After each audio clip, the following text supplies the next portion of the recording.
Gente, nós estamos reunidos aqui essa noite, tempo gostoso na presença de Deus, que a gente pode cantar louvores ao Senhor. E também nós temos aí um convidado muito especial que veio passar o fim de semana com a gente, veio estar com a gente nessa noite, e amanhã vai estar aqui com a gente também às 9h30, vai ter uma aula, vai ser uma aula aí abençoada, uma aula assim esclarecedora, vai ser um tempo especial, não, pastor Marcos? 9h30 aí, e depois às 11h, então olha só, o pessoal que está acostumado, culto 9h30, culto às 11h, culto às 19h, então olha só, vão ser 3 momentos diferentes.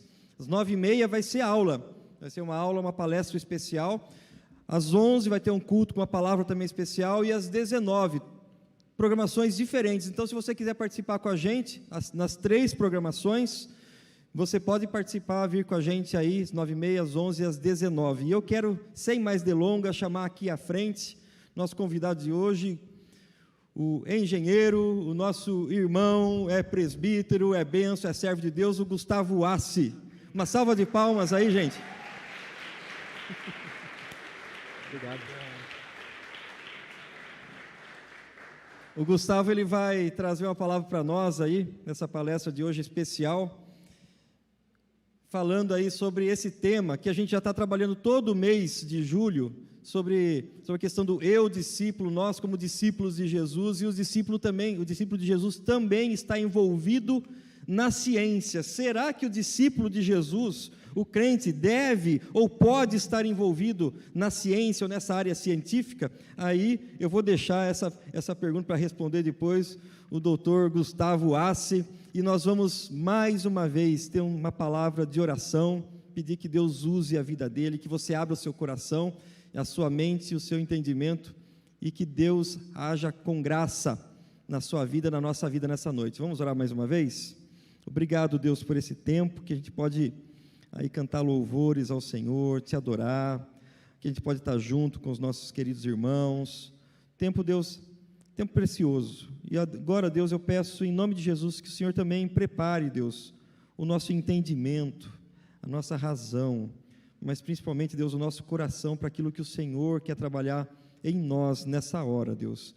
Deus, que não haja nada que possa estar impedindo aquilo que o Senhor quer fazer, e nós pedimos que aquilo que o Senhor, ó Deus, só o Senhor pode fazer, ó Deus, que o Teu Espírito Santo esteja trabalhando em cada vida aqui. Usa o meu irmão, ó Deus, o Gustavo, Deus, obrigado por ele estar aqui conosco nessa hora, passando esse final de semana com a gente aqui. Eu peço que o Senhor o abençoe e o use poderosamente, abençoe a sua vida, a sua família também que está aqui com a gente, sua esposa, seus filhos. Ó Deus, que a bênção, o cuidado e a graça do Senhor sejam sempre sobre a vida deles, em nome de Jesus, amém e amém. Gustavo, está contigo, meu irmão. Obrigado. Boa noite a todos. Está me escutando, Pedro? Está bom aí? O som está bom? Vocês me escutam bem? Vocês estão parecendo os meus alunos da faculdade, fica todo mundo sentado lá no fundão, né? Aí depois toma pau no final do semestre, não sabe por quê, né? Não é assim não? Brincadeira. Gente, boa noite, é um prazer imenso estar aqui com vocês em Sorocaba nesse final de semana. Nós viemos lá de São Paulo, da Igreja Presbiteriana Ebenezer, de Santana, fica lá na zona norte de São Paulo, e quem quiser, estiver passando por lá, venha nos fazer uma visita, trago os abraços dos irmãos de lá para vocês também. Obrigado, pastor Marcos, pastor Guilherme, pelo convite, também pastor Arthur, prazer grande estar aqui com vocês. Nós estamos aqui desde quinta-feira, portanto, comendo coxinha há 3 dias, né? E vai ser difícil voltar ao normal, né? Depois de 3 dias em Sorocaba, mas vale a pena qualquer caloria gasta aqui em Sorocaba, é sempre muito bem-vinda, não é isso? Turma, hoje eu queria conversar com vocês dentro do contexto da família da fé, entendendo que nós somos discípulos de Cristo, portanto, peregrinos num mundo onde nós não pertencemos, mas estamos. Portanto, você, assim como eu, não é um discípulo de Cristo só aqui dentro dessa igreja no sábado ou no domingo, mas você é um discípulo de Cristo no mundo. Não é isso? Não é assim que a Bíblia nos ensina? Enquanto estivermos peregrinando por aqui, somos testemunhas vivas de Cristo Senhor de toda a realidade. De toda a realidade. Não tem nada, nem um tiquinho desse mundo que não pertence a Cristo. Nem a tua faculdade que você vai entrar agora no segundo semestre, nem o teu professor de física, de biologia, nem teu pai, nem tua mãe, nem teu pastor, nem nada e ninguém está fora do senhorio de Jesus Cristo. Por isso eu posso falar, como um cientista cristão, ou um professor de engenharia de uma universidade pública brasileira, né, para colocar entre aspas, para irmãos na fé, entendendo que nós que conhecemos a Cristo, conhecemos o mundo através das lentes dele. Eu tenho astigmatismo. Se eu tiro esse óculos aqui, não vejo mais ninguém. Eu preciso de correção nos meus olhos para enxergar o mundo à minha volta. Nós também enxergamos o mundo assim. Toda a realidade que nos cerca só faz sentido se nós colocarmos as lentes de Cristo. E é com esse pressuposto que hoje nós vamos conversar sobre um tema que talvez alguém já tenha falado com você, talvez você já conheça, já tenha se debruçado há alguns anos no estudo, ou seja, uma curiosidade, ou talvez um tema que será importante na tua carreira profissional, principalmente se você está fazendo a transição para a vida universitária. Gustavo, como é que você começa uma palestra sobre interação entre fé e ciência, falando de monotonia? Que coisa mais chata, né? Pô, monotonia já é algo chato, cansativo, não é isso? Monotonia, mesmo tom. É justamente para falar que eu creio que existe um erro na maneira como nós tentamos interagir fé e ciência, porque nós batemos sempre na mesma tecla. E aí fica um negócio monótono.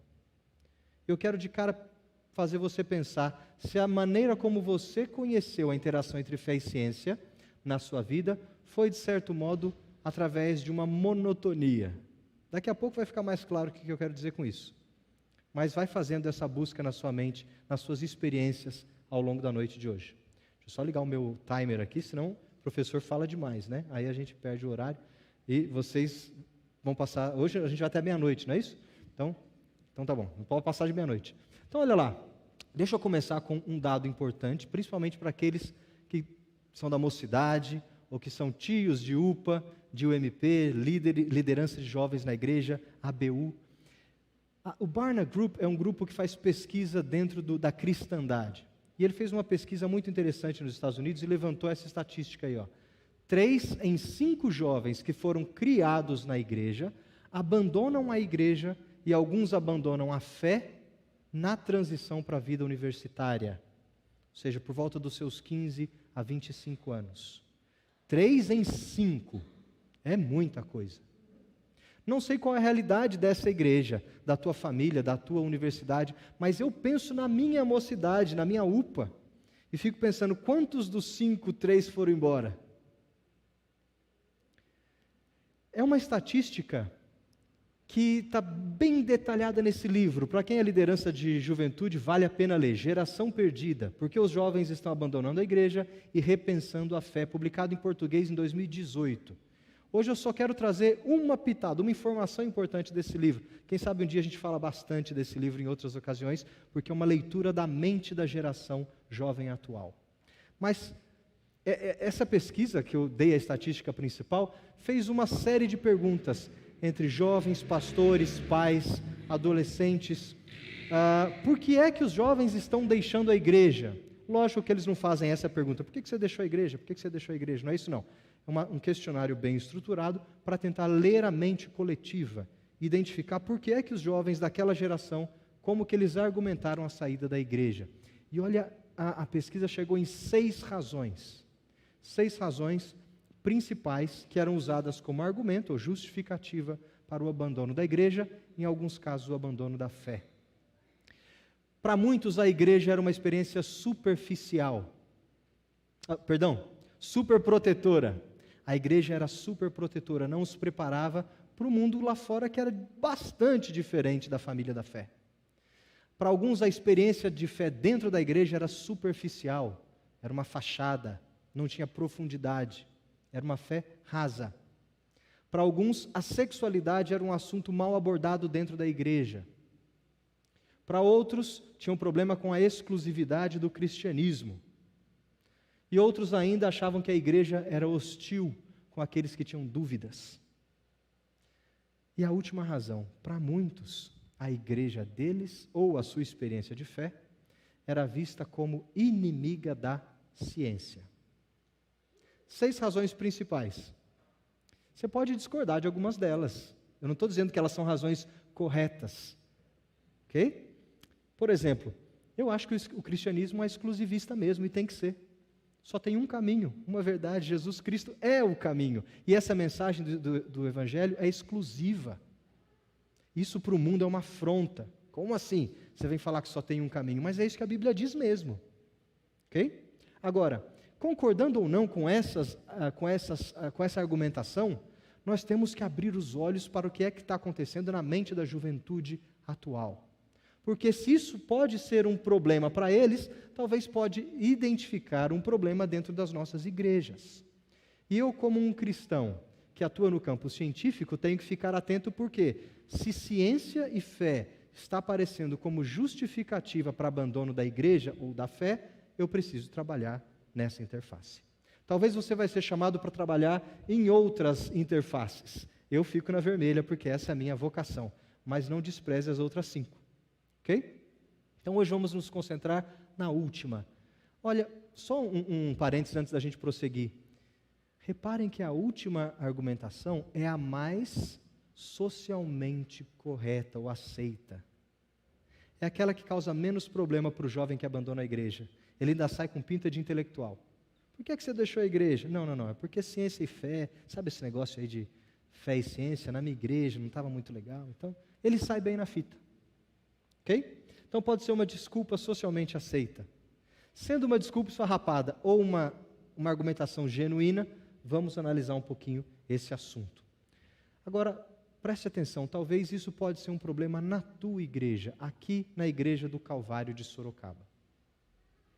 Não sei, não conheço vocês, não sei quantos jovens têm pensado ou têm sido atormentado pela interface fé e ciência.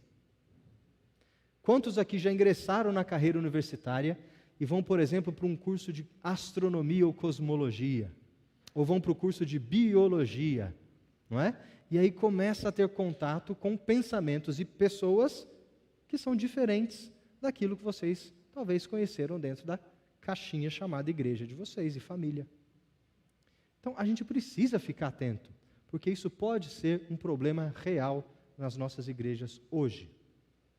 Não podemos passar o pano, mas precisamos tratar. Agora, a minha crítica pessoal, pela experiência que eu tenho trabalhado neste assunto, eu acho, essa é a minha opinião, que a igreja trata muito pouco da interação entre fé e ciência para uma geração que vive num mundo muito científico.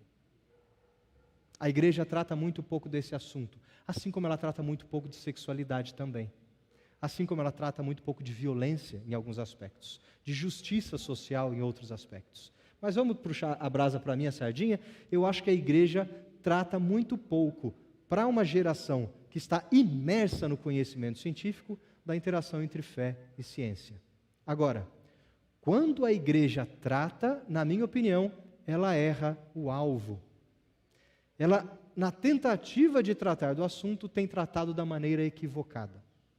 Gente, eu estou falando isso de presbiteriano para presbiteriano, dentro de casa, tá? Lá fora eu não falo isso não, eu estou falando isso dentro da família da fé. A gente erra enquanto crente, porque a gente está mirando num problema que não existe e errando o problema mais certo. Ok? Essa é a minha tese, e eu vou tentar justificar porque é que eu creio assim. Mas antes, eu quero que você feche os olhos aí, pense na tua experiência. O que é que você viveu? Como é que foi a interação entre fé e ciência na sua igreja? Na sua infância, na sua adolescência, na sua juventude? Pensa assim, aquele evento da UPA, de fé e ciência, como é que ele foi? Ah, já teve um evento assim uma vez. Uma vez num acampamento rolou uma discussão disso. Não, já teve uma palestra, já trouxeram alguém para falar. Pensa como é que foi. Como é que era o formato? Como é que era o cenário? Porque muitas vezes, fé e ciência são tratadas dentro da igreja num cenário de debate e conflito. Foi assim na tua experiência? A A maioria das igrejas que eu conheço, que eu frequento, tem, e eu tive isso na minha infância também, um primeiro contato na interação fé e ciência com o pressuposto do conflito. Ou seja, as duas estão em campos opostos e estão numa batalha. Portanto, a única forma de trazer isso para dentro da igreja é na forma de um debate. Vocês já viram debate fé e ciência na igreja? Já viram na universidade? Mesma coisa, só muda o palco. Mas na igreja geralmente toma a seguinte forma: convida lá o pastorzão, figurão, né? Pastor Marcos Vinícius lá, cara estudado, manja tudo, põe ele lá na frente. E convida o aluno lá de biologia, lá da universidade, acabou de entrar, para o pastor Marcos malhar ele lá na frente na programação da UNP. Um contexto de conflito, como se o pressuposto fosse uma guerra entre os dois campos. Na universidade não é muito diferente não, só muda o cenário.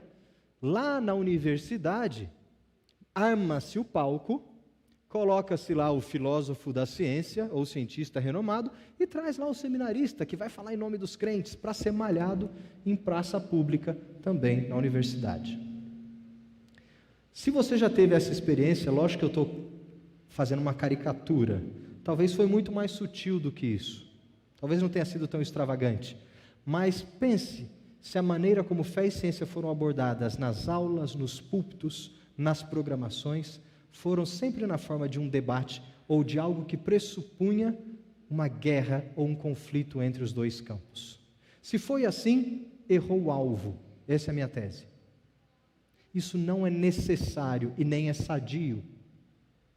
Isso não prepara, não dá fundamentos para uma juventude que depois pode espirrar da igreja com a argumentação de que ciência e fé não se bicam. Agora, obviamente, eu falando isso, você deve pensar, então você crê que existe uma outra forma de aproximar fé e ciência? Ou de integrar, interagir fé com ciência? É claro que eu creio que existe. E o que eu quero trabalhar com vocês aqui hoje e amanhã são caminhos na aproximação sadia entre fé e ciência, entendendo que as duas estão debaixo do senhorio de Cristo. Ok? Agora, se nós pensarmos que fé e ciência é um assunto que se dá só no contexto de um conflito, eu já chego para o assunto com pressupostos na minha cabeça. Todos nós carregamos pressupostos, sempre. Agora, se eu venho para uma programação da mocidade para falar de fé e ciência, sabendo que ali eu vou ter um debate sobre fé e ciência, eu não vou lá para mudar a minha opinião, nem com a cabeça aberta para ouvir argumentos. Eu vou para torcer por um dos lados, não é? Eu já fiz a minha cabeça antes. Eu vou para torcer para que um lado ganhe do outro, e que ganhe feio, para que o outro saia massacrado, não é assim? Então, essa atitude começa sendo a primeira desconstrução necessária para a gente poder aproximar fé e ciência. Então, hoje e amanhã eu não vou fazer debate de fé e ciência, não vou fazer conflito de dois campos, mas eu vou tentar mostrar para vocês que existe algo mais construtivo, sadio e profundo na interação dos dois campos. Agora, a nossa experiência conflituosa, às vezes ela é marcada por um ou outro expoente. Casos clássicos. Vocês lembram lá em 2013 da partícula de Deus? Lembra desse caso? O bóson de Higgs. Lembra disso? Saía na mídia, a partícula Deus foi descoberta. A igreja, muitas igrejas na época falaram, isso é mentira, essa partícula não é de Deus, é do diabo, sem nem entender do que estava se falando, sem ter a mínima noção de física, não é? Mas a igreja compra da mídia um discurso de que a partícula Deus agora veio para destruir Deus e provar que Deus não existe. Não tem nada a ver uma coisa com a outra, mas caracteriza a nossa própria ideia de que existe um conflito necessário entre os dois campos. Volta um pouquinho mais no tempo. Em 1925 teve um julgamento lá no Tennessee, nos Estados Unidos, chamado de julgamento de Scopes. Scopes era esse professor de biologia, e ele foi proibido judicialmente de ensinar teoria da evolução na escola. Ok? Fez um auê danado na cidade. O negócio foi um daqueles casos que cristalizam, ou que aumentam a distância entre fé e ciência. Cristalizam o conflito. Não vamos entrar no argumento de quem tinha razão. O motivo desse escândalo todo foi político. O cara era inimigo do prefeito, que estava em reeleição. Teve um negócio muito pior do que somente o assunto em si. Mas é um daqueles casos que ficam em evidência, que nos dizem lá no fundo, está vendo, fé e ciência estão em conflito. Olha lá o caso do Scopes. Volta um pouco mais no tempo. 1860, lá no Museu de História Natural da Universidade de Oxford, lá na Inglaterra, foi armado um palco para um debate entre o arcebispo Wilberforce e o Huxley. Huxley, na época, era chamado de o Bulldog de Darwin, alguém que defendia Darwin com unhas e dentes. Foi armado um palco para um debate. E até hoje se discute quem ganhou aquele debate, cristalizando de novo, por pressuposto, a ideia de que há um conflito entre fé e ciência. Volta mais. Meu último exemplo aqui, 1638, a condenação de Galileu Galilei. Clássico, não é? Não é a prova de que fé e ciência estão em guerra desde sempre? Mais um caso histórico que cristaliza um mito de fé e ciência em conflito. Gente, onde é que eu quero chegar? A nossa história da igreja é marcada por eventos assim, pontuais, que ganham muito destaque. Grandes polêmicas, que entram na nossa vida através dos livros, dos estudos históricos, dizendo para nós que fé e ciência estão em conflito. E olha, muitos desses tópicos foram cristalizados na forma de mitos de conflito, nos dizendo assim, olha aí, está tudo em guerra. Esse livrinho de 1896, do Andrew White, que era nada mais nada menos do que o presidente da University of Cornell University, nos Estados Unidos, o título diz assim, uma história da guerra entre ciência e teologia na cristandade. O que pressupõe o título? Que os dois campos estão sempre em guerra. Pois esse livro, ele é cheio de mentiras. Todas hoje já destruídas, mas ele fez um estrago na vida da igreja. Porque um livro desse, publicado lá em 1896, permeou os seminários, entrou dentro da igreja, foi para as universidades, entrou nos cursos como se fosse uma verdade histórica, que fé e ciência estão em conflito. E muito do que a gente aprende hoje ainda deriva dessas visões equivocadas do passado. Ah, Gustavo, mas como é que você sabe dessas coisas? Quem é você para falar que a história está errada? Bom, não sou eu. Muita história foi reanalisada depois. Hoje em dia, claro, a gente tem o privilégio de olhar do presente para o passado, né? E reanalisando fatos. E aí tem esse livro lançado em 2020 em português, que se chama Terra Plana, Galileu na Prisão e Outros Mitos sobre Ciência e Religião.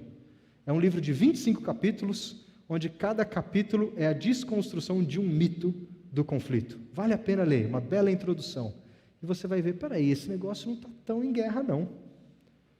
As guerras históricas são muito mais por fatores políticos, financeiros, ideológicos, do que um conflito entre os dois campos. Eu recomendo então para quem queira se introduzir nesse assunto, ler esse livrinho aí publicado em português, muito gostoso e muito fácil de ler. Mas fechando essa minha introdução, fé e ciência não estão necessariamente em conflito.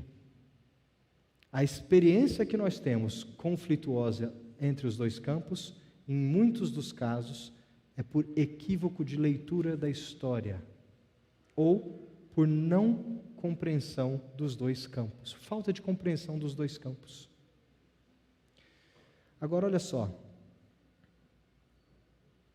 Eu vou usar a analogia de um iceberg. Iceberg é um bloco de gelo que flutua, porque o gelo tem menor densidade do que a água. 30% do volume do iceberg fica fora d'água, 70% fica lá embaixo. Sempre, qualquer iceberg é a mesma proporção. Quando você olha para um iceberg, você só enxerga o que está fora d'água.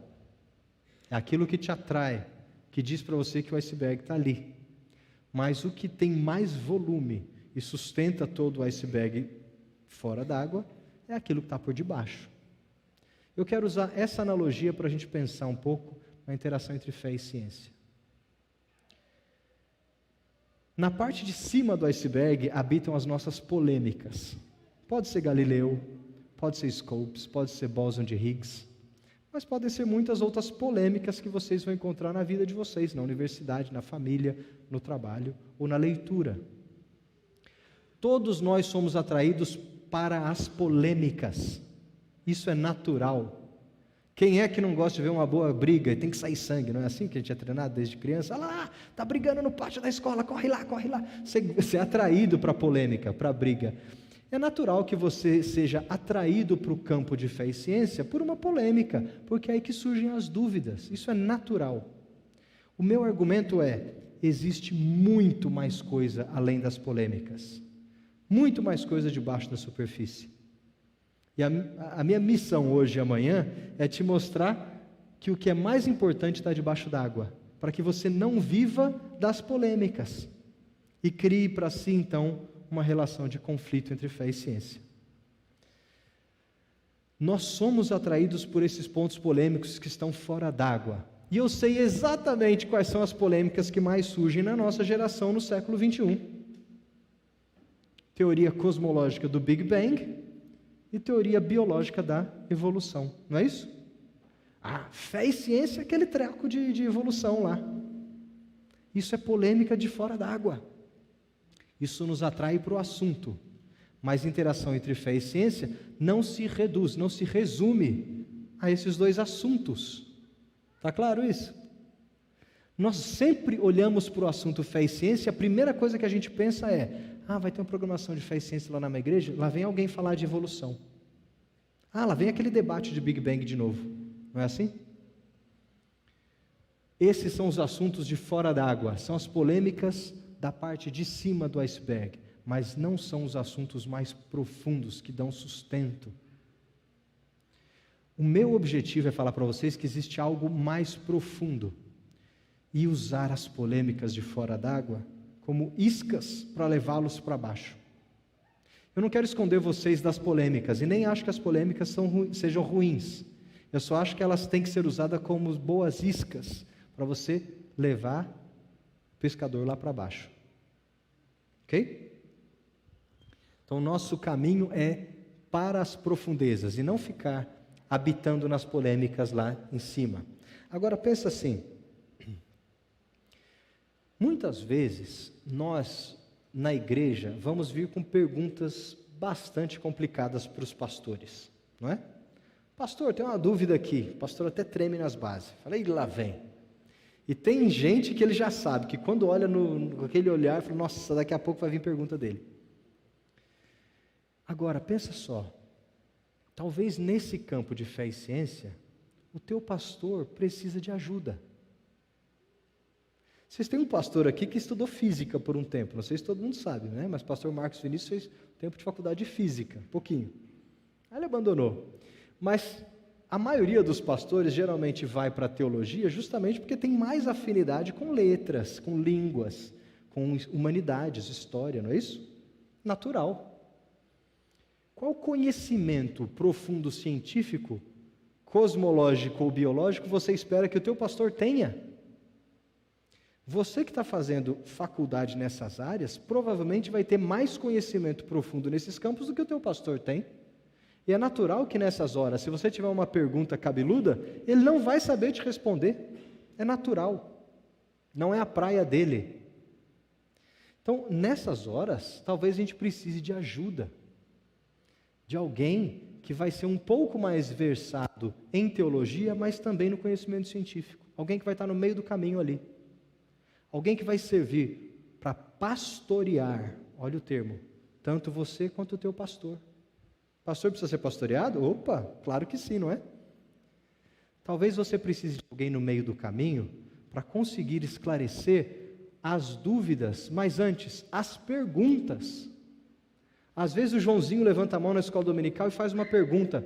A pergunta dele às vezes nem sentido faz, porque ele nem consegue articular aquilo como pergunta ainda. Ok?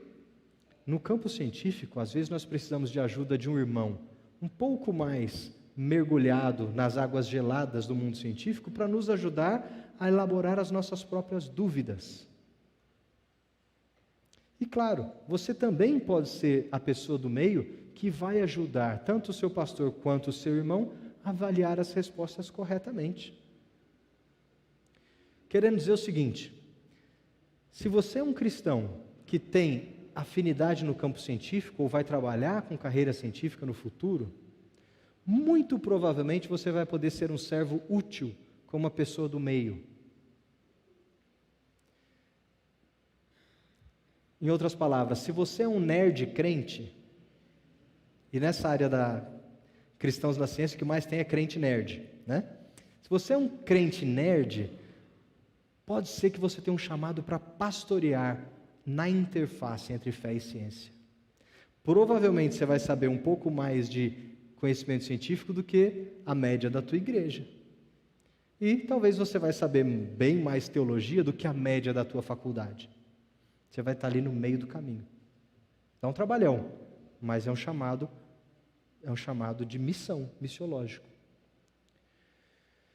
Então, nessa última parte agora, dado que você entendeu que, na minha opinião, fé e ciência não precisam partir de um ponto de conflito necessário. Quando elas partem, muitas vezes é por equívoco de uma construção histórica que ainda paira no nosso meio, de que as polêmicas na fé e ciência existem, mas elas são superfície do iceberg, eu vou tratar bastante disso amanhã, e que existe algo mais profundo, que para a gente entender, muitas vezes no seio da igreja, a gente vai precisar de ajuda. Não tem nada de errado em pedir ajuda. Tá bom?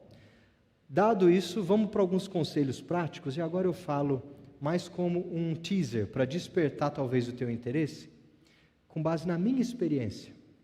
Amanhã eu vou construir um pouco na aula da escola dominical, estrutura de pensamento, um pouco mais embasado.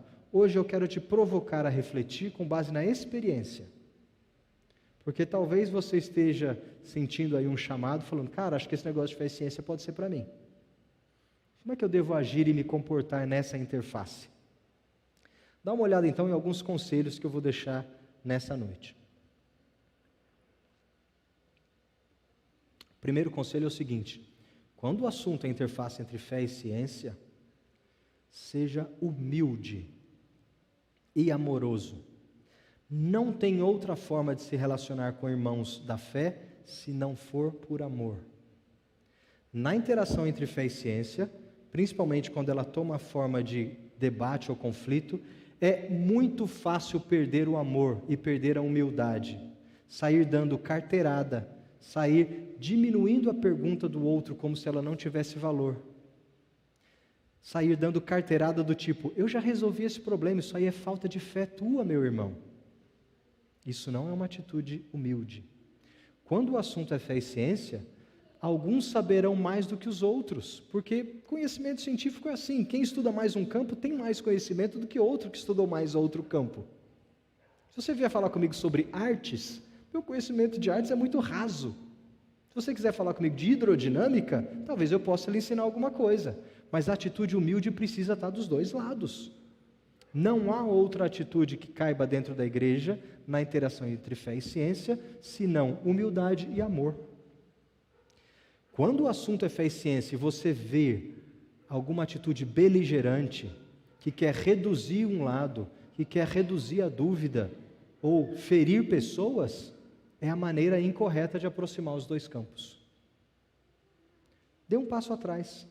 A gente precisa de humildade e amor para tratar de assuntos que para muitos são pontos pacíficos, já resolvidos, mas para outros são pontos muito profundos de dúvida, que podem levar um jovem a abandonar a fé ou a igreja. Vocês já viram esse gráfico aqui, ó? Nerds que gostam de ler gráficos, o efeito Dunning-Kruger.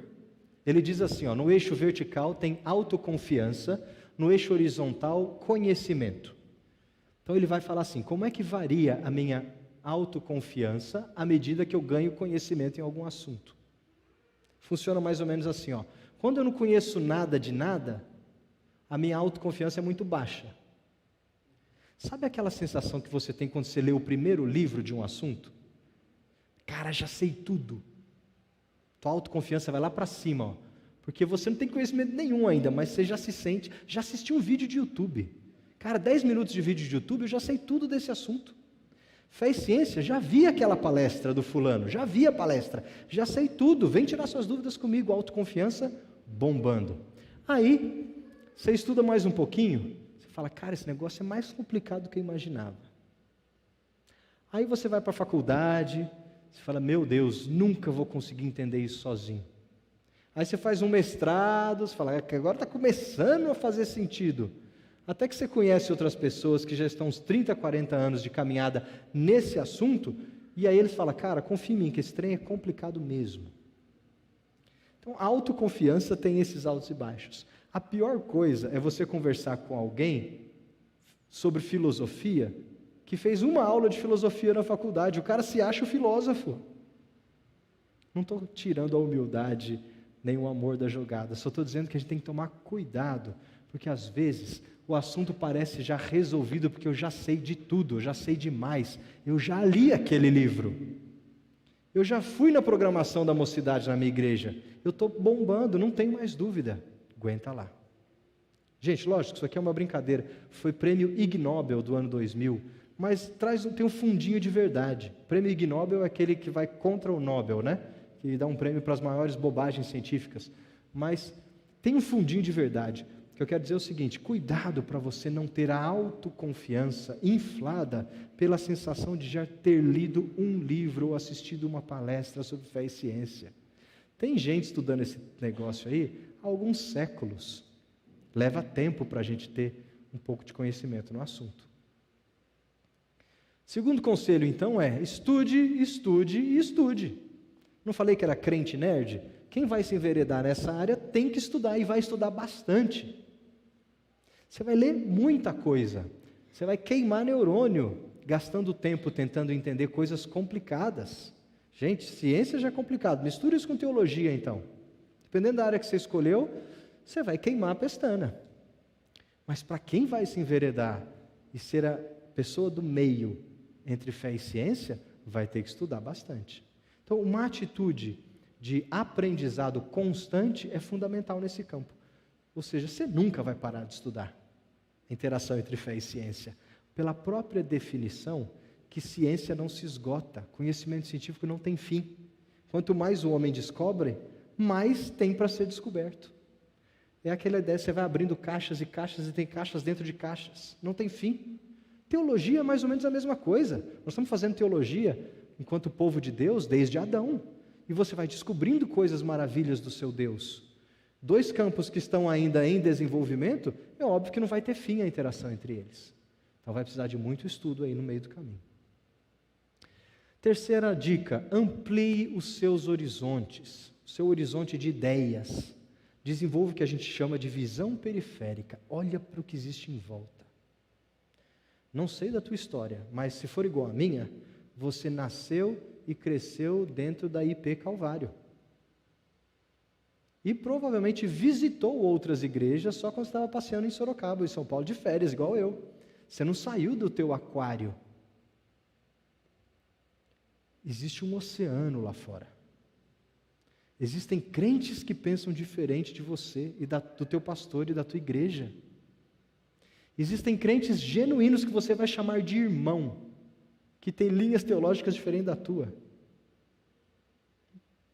Só quero te dizer que você não tem que ficar mudando de um lado para o outro conforme lhe convier, mas reconheça que existe um oceano lá fora e que você pode ser um peixinho dentro do aquário.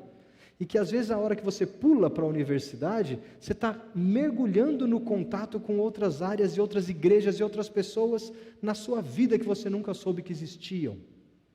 A ABU é um pouco disso, não é? Você vai para a ABU, você conhece crente de tudo que é jeito, de tudo que é denominação, de tudo que é tipo. Mas não foi assim que eu cresci na minha igreja.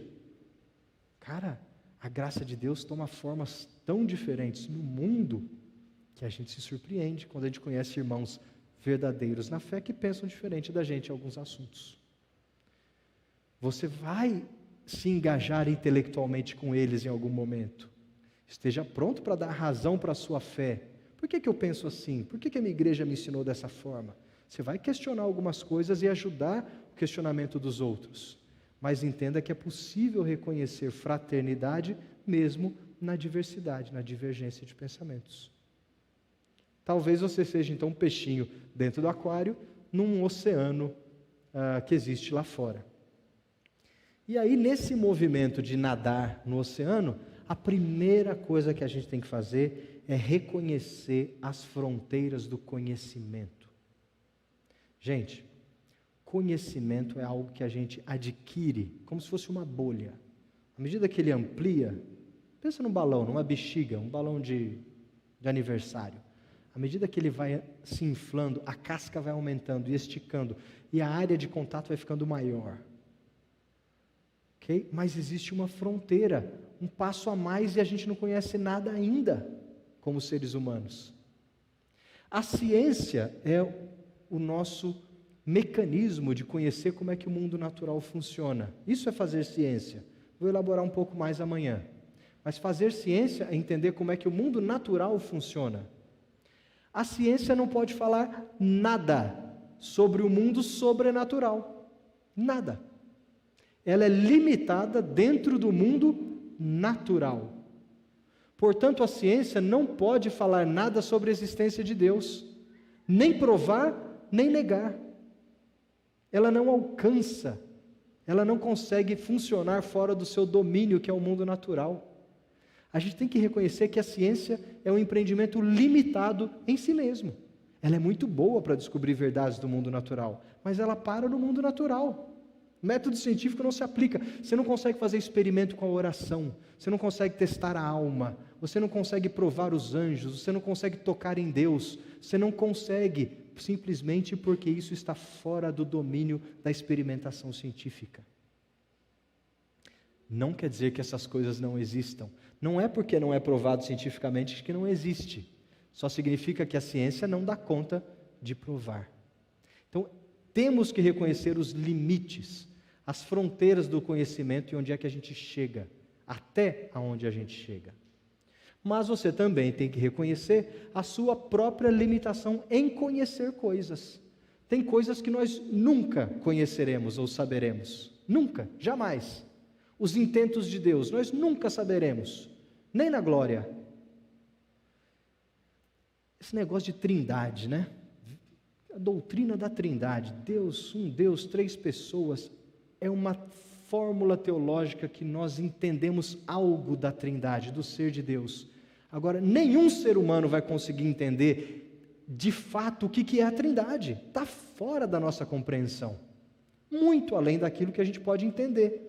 A gente faz uma representação acomodada à nossa compreensão e diz assim: Deus o Pai, Deus o Filho, Deus o Espírito, porque essas são figuras que existem na nossa realidade. Um Pai, um Filho, um Espírito que se relaciona. Tudo isso nos ensina algo de Deus, mas você não vai conseguir sondar as entranhas do relacionamento entre Deus, Pai, Filho e Espírito Santo, nem nunca conhecer a Deus dessa forma, porque Ele está muito além do nosso conhecimento. Entenderam a ideia? Tem coisas aqui, meus caros, que a gente não vai conseguir saber e não adianta investigar mais. É igual você dar um livro para um bebezinho ler, ele não tem capacidade de entender aquilo. Ok? Agora, quando nós temos capacidade de conhecer algumas coisas, é bom que você estude outras áreas, outros autores. Não fique bitolado só num autor, num viés teológico ou científico. Isso é ficar muito fechado num mundo que é um oceano muito mais amplo. Para quem vai se enveredar nessa área de fé e ciência, é natural e é bom que você leia outras pessoas, outras áreas, principalmente áreas científicas, diferentes da tua. Eu tenho lido muito sobre biologia, apesar de ser um engenheiro naval, mas o que os meus irmãos me ensinam, refletindo sobre interação teologia-biologia, me ensina demais nas profundezas da interação entre fé e ciência. Se eu for ler apenas um autor, eu só vou ter um viés de pensamento, eu continuo dentro do meu aquário. Então ganhe arcabouço de argumento e de volume de leitura, material. Leia outras áreas e principalmente outros autores. E aí estude com outras pessoas. Nessa área de fé e ciência, a gente precisa de companhia.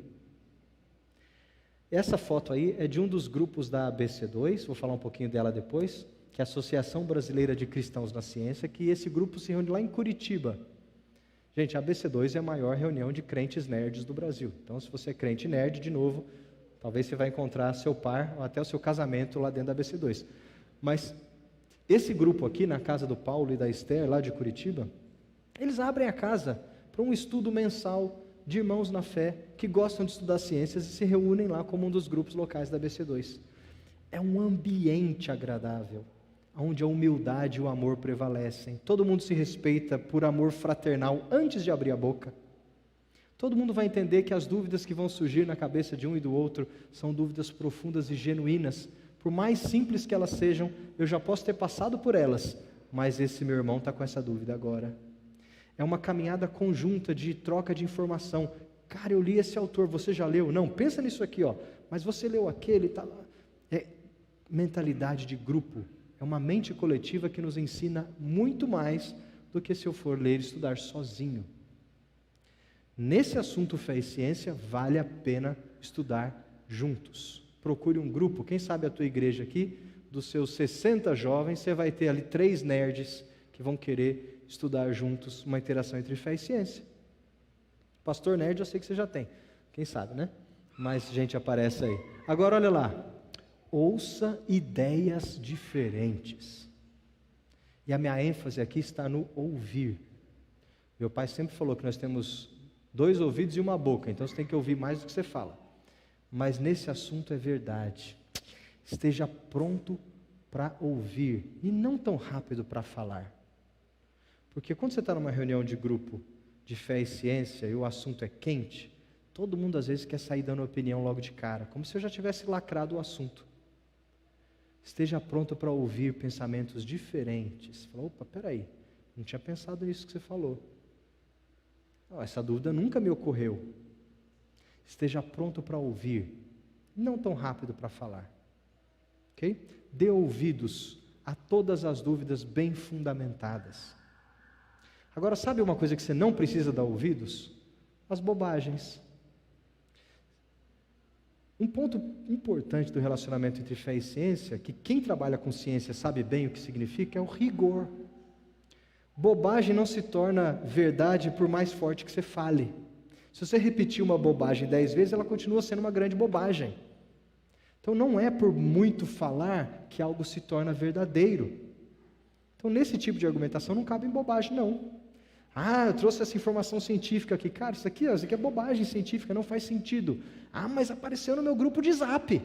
Cara, e daí que apareceu no seu grupo de zap? Não é porque a mamãe replicou que é verdade. Cuidado. Então, nesse assunto de fé e ciência, ouça ideias diferentes, mas esteja atento com um ouvido rigoroso, porque muitas bobagens aparecem de tempos em tempos. E agora, óbvio, você vai ter posições sobre alguns assuntos, principalmente sobre aqueles assuntos polêmicos, né? Sobre evolução, sobre Big Bang, você pode ter posição sobre eles, você pode ter estudado algo sobre eles, e você vai ter uma posição, uma opinião, às vezes diferente da opinião de outro irmão na fé. Agora lembra uma coisa, ter uma posição formada não elimina outros problemas. É óbvio que você vai fechar com a posição que te cause menos problemas, ou problemas de menor envergadura, isso é lógico. Você nunca vai fechar com uma posição que seja mais problemática, isso é ilógico. Portanto, fechar com uma posição não significa resolver todos os problemas. E olha, nesse assunto fé e ciência, tem muita ponta problemática solta ainda. Não significa que eu tenho ou uma interpretação das Escrituras, ou um pensamento científico nessa ou nessa linha, que eu já resolvi todo o assunto. É cheio de problema ainda a ser resolvido. Então, cuidado para você não enfiar sua cabeça na areia e não ouvir o resto do mundo como se os seus problemas tivessem acabado, porque você já tomou uma decisão ou uma opinião de interpretação. Porque, afinal de contas, todos nós temos pontas para aparar. Conhecimento científico e teológico são infinitos enquanto estivermos nesse mundo. Nós sempre teremos pontinhas para parar. O que, por exemplo, a genética nos trouxe no século XX foi jogar perguntas cabeludas ao ventilador. As grandes perguntas do século XX que vieram com a genética, quem estava no século XIX nem sonhava que elas existiriam. Então, quem achava que já não existia mais nenhum problema a ser investigado no século XIX, quando vem o século XX, bum, explode tudo de novo. Ok? Então, todos nós teremos sempre pontinhas para parar. Você vai ficar tranquilo convivendo com algumas dessas pontas. Não se preocupe. Mas saiba que existirão pontas para serem aparadas todos os dias. Agora, mais importante do que as pontas é o que está lá debaixo do iceberg. Não tem problema se as polêmicas e as pontas ainda existirem. Você precisa ter uma base um pouco mais sólida na interação entre fé e ciência. O que é que está me suportando? Os alicerces da interação entre fé e ciência no reino de Cristo. Portanto, meus queridos, eu quero chamar vocês amanhã para construir algo de sólido nas bases e não habitar nas polêmicas. Ok? O que é fundamental que eu preciso saber para uma boa interação entre fé e ciência e que não depende da opinião de fulano ou de ciclano? O que é que está no cerne da questão? O que é base sólida para que quando eu sair da igreja e for ter contato com a universidade, qualquer coisa que eu vir lá fora não vai ter chance de abalar a minha fé? Está claro? Construa sobre essas bases, mas antes você precisa conhecer o que é base sólida. Teu pastor precisa saber o que é necessário, tua escola dominical precisa ajudar, sua família precisa ensinar desde que você é criança o que é sólido para sustentar uma boa interação com a ciência para o resto da vida. Gente, isso se aplica em todas as áreas, né? Justiça social, política, tudo, né? Mas, obviamente, hoje, construa sobre bases sólidas na nossa relação com as ciências. Todas as outras áreas da cultura humana precisarão de bases sólidas para serem suportadas. Mas vamos focar amanhã na base sólida com as ciências naturais. E, chegando próximo do final aqui, não reduza a interação entre fé e ciência a apenas duas polêmicas de evolução e Big Bang. Fé e ciência não é só isso. Pode ser isso, pode ser uma dúvida boa, um assunto interessante, uma polêmica boa de se estudar, mas não é só isso. Ninguém vive só de 2 ovos fritos. Se toda a programação de fé e ciência na tua igreja ou na tua vida for um debate sobre evolução e criacionismo, você está comendo um ovo frito a vida inteira. Isso não dá sustância, solidez, para quando você encontrar uma maneira diferente de pensar, você estar estruturado para poder responder e manter a fé. Não reduza a fé e ciência a duas polêmicas do nosso tempo. Um século atrás eram outras polêmicas, 2 séculos atrás outras ainda. Daqui a um século serão outras polêmicas. Não habite nas polêmicas, mas descubra o que é mais profundo. Agora, se você vier me perguntar, mas você não tem opinião, não tem o que falar sobre evolução e Big Bang? Cara, tem um monte de coisa para falar, mas não vou falar hoje sobre esses assuntos. Um dia a gente volta, viu, pastor? Para falar dessas outras coisas, se vocês quiserem. Mas o assunto hoje não reduza a duas polêmicas. Gente, isso tem me chateado muito, porque eu vejo nas igrejas hoje errando o alvo, como se tratar de fé e ciência fosse simplesmente passar o ferro sobre aquele negócio de evolução e aquele negócio de Big Bang, sem nem entender de fato o que é que eles estão dizendo. Cuidado para não habitar nas polêmicas e achar que isso satisfez a sua fome. São 2 ovinhos fritos só. Não é nem uma coxinha da Real ainda, são só 2 ovinhos fritos.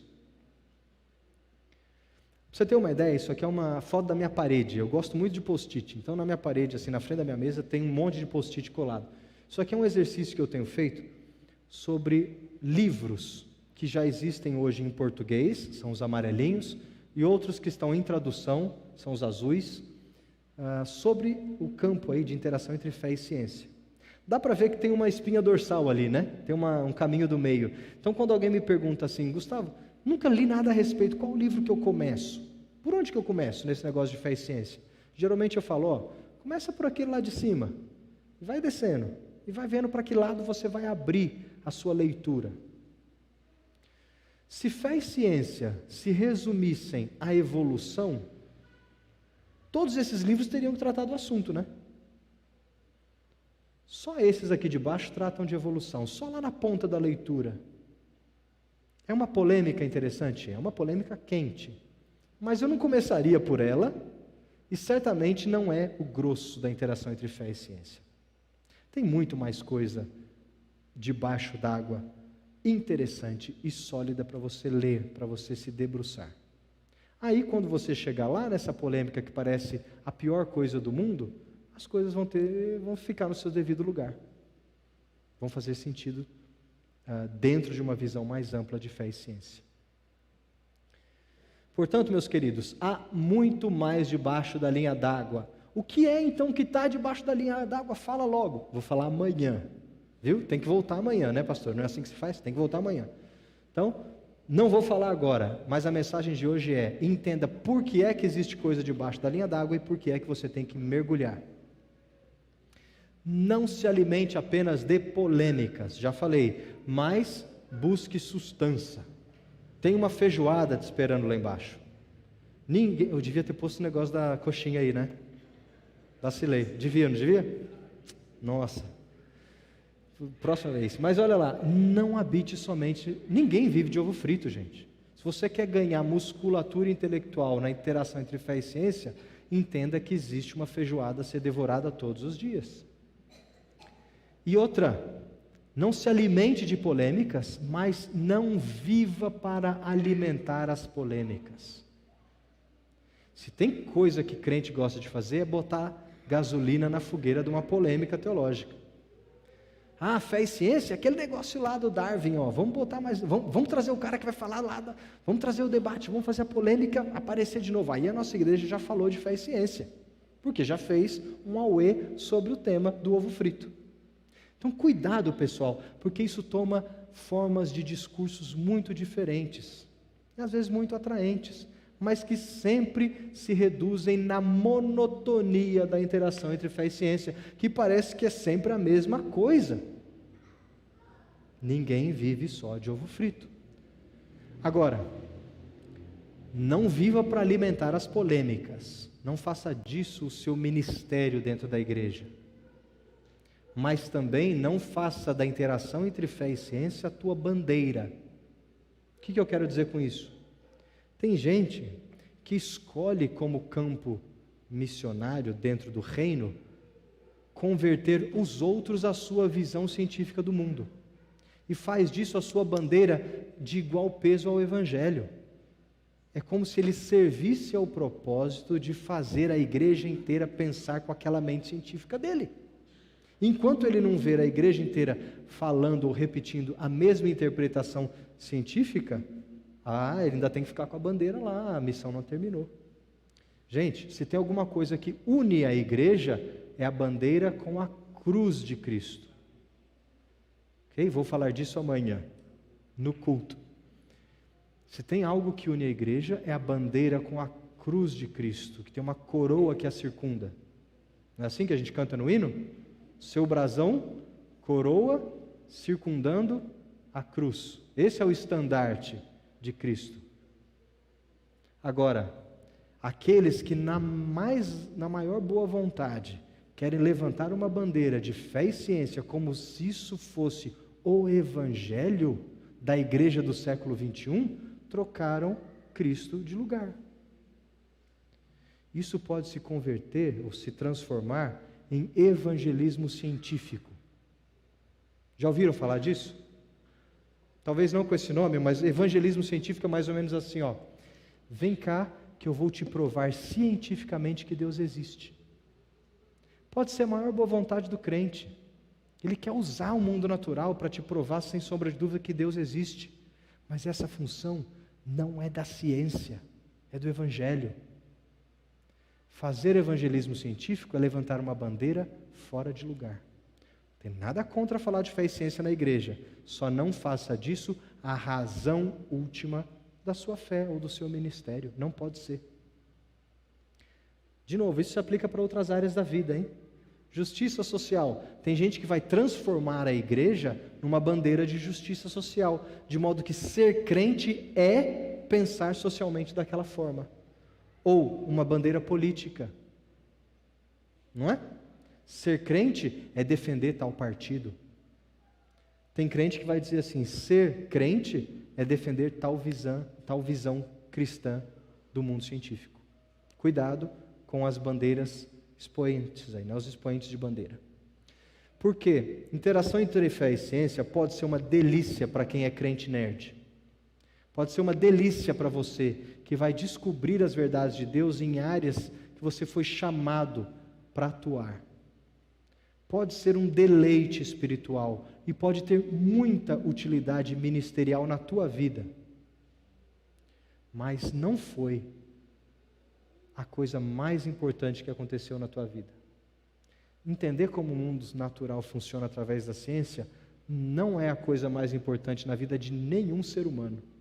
Agostinho já dizia isso. Pode entender como o mundo funciona, mas se você não entender que Jesus morreu pelos teus pecados, lascou, dançou. Então, meus caros, você pode ter doutorado, pós-doutorado, ou você pode ter o primeiro grau incompleto. Do lavrador ao doutor, todos carecem da graça de Deus. Isso é o mais importante. Conhecimento científico, interação fé e ciência não é o mais importante, mas pode ser muito bom e prazeroso e útil para você e para mim, especialmente se você vive no século XXI, numa juventude imersa no mundo científico, numa cidade universitária. E, especialmente, se você está procurando carreira profissional, que vai tocar um desses pontos da ciência natural. Resumindo, como diria aí Tom Jobim, a interação entre fé e ciência não é um sambinha de uma nota só. Tem muito mais coisa.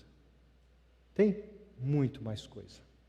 E eu quero convidar você hoje, amanhã, a pensar comigo o que é que está por debaixo d'água. Mas hoje era a minha provocação, para você entender que existe algo mais profundo, que a nossa missão não se reduz a um assunto polêmico só. E se tem um grupo que pensa dessa forma no Brasil hoje, eu quero apresentar para você no último slide aqui, é a Associação Brasileira de Cristãos na Ciência, cujo objetivo é juntar crentes nerds, equipá-los, dar a eles um contexto fraternal, fazer novos amigos, estudar o assunto e equipar a igreja como um braço para a interação entre fé e ciência. Não é defender uma visão exclusiva de interpretação bíblica ou visão científica do mundo, mas é montar o palco adequado onde essa interação possa acontecer de maneira profunda. Em outras palavras, não é lutar pelas polêmicas lá de cima, mas é empurrar todo mundo para as águas geladas num mergulho profundo debaixo do iceberg. Se você gosta da ABC2 ou quer conhecer a ABC2, o nosso motto é o Salmo 111:2. Grandes são as obras do Senhor, dignas de estudo para quem as ama. E se você quiser saber mais da ABC2, é só procurar, obviamente, Cristãos na Ciência. Use e abuse do material. Amanhã eu vou falar um pouquinho mais. Tem livro, tem curso. Aliás, amanhã vai ter sorteio de livro, viu, pastor? Me lembra que eu sempre esqueço, tá? Vamos sortear livro amanhã. Use o material, tem curso EAD, tem pós-graduação reconhecida pelo MEC em Fé e Ciência, tem um monte de coisa legal, e você vai encontrar muita coisa aí nas redes sociais, tá bom? Então use e associe-se à ABC2. E vou dar aí um anúncio, quem quiser já reserve a data, de 2 a 5 de novembro, é a 3ª Conferência Nacional da ABC2 em Curitiba. Os nossos irmãos da Primeira Igreja Presbiteriana de Curitiba são muito engajados no grupo local da ABC2 e vão nos receber lá em Curitiba para a 3ª Conferência Nacional. Guarda aí a data, daqui a pouco saem mais notícias dela, viu? E fica aqui o meu contato, obrigado pela atenção, espero ter esclarecido algumas coisas, provocado com outras, espero que vocês voltem para a gente continuar a conversa amanhã, tá bom? Obrigado a todos, devolvo a palavra.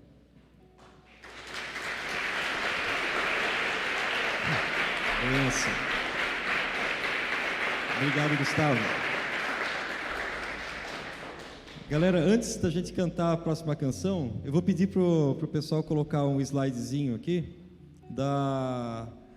Tem um QR Code para vocês fazerem perguntas, que nós vamos ter agora, depois dessa canção, um momento de perguntas e respostas aqui com o Gustavo Assi.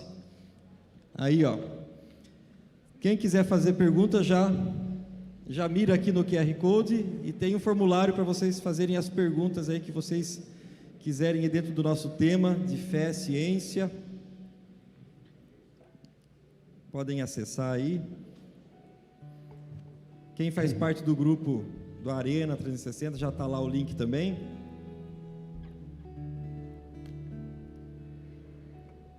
Joia. Beleza. Gente, vamos se colocar em pé?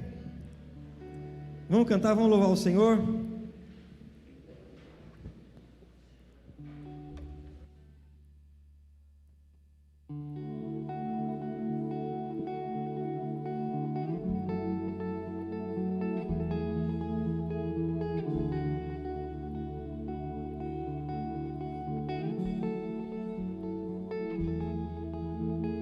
Desde o princípio, Deus Criador, bem antes do tempo existe.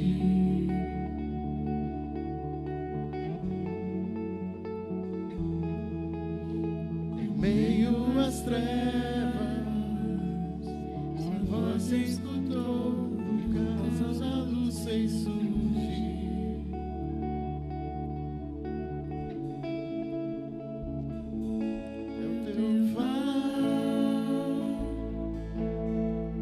Há 100 milhões de estrelas brilho das,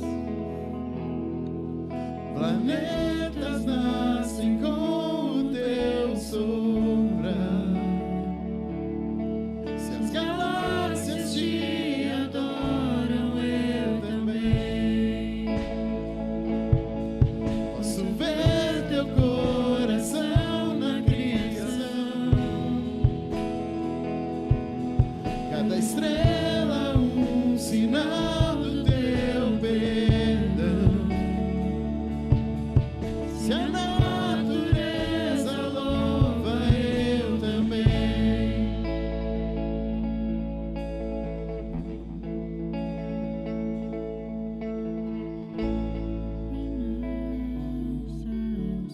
Pra sempre fiel, não abres a boca em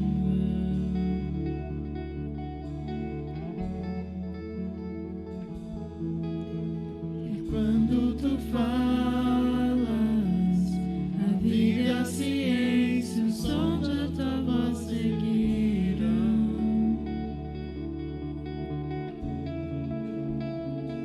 e o teu falar.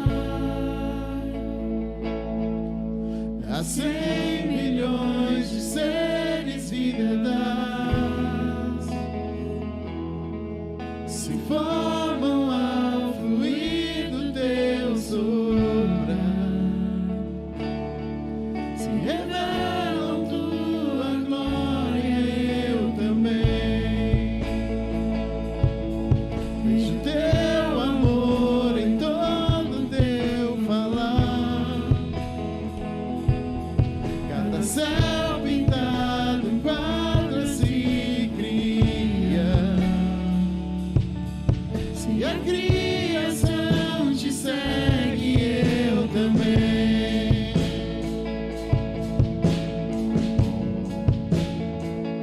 Eu também.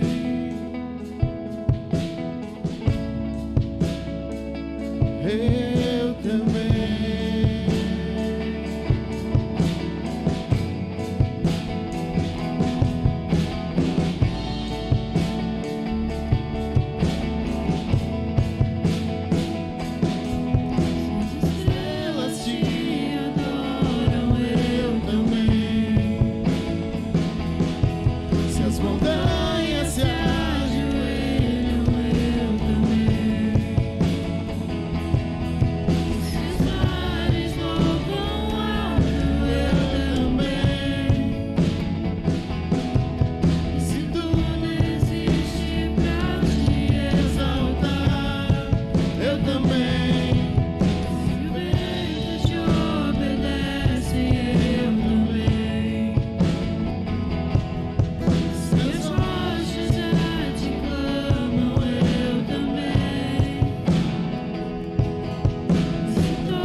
tua graça não se pode comparar. És aquele que não deixa um só pra trás.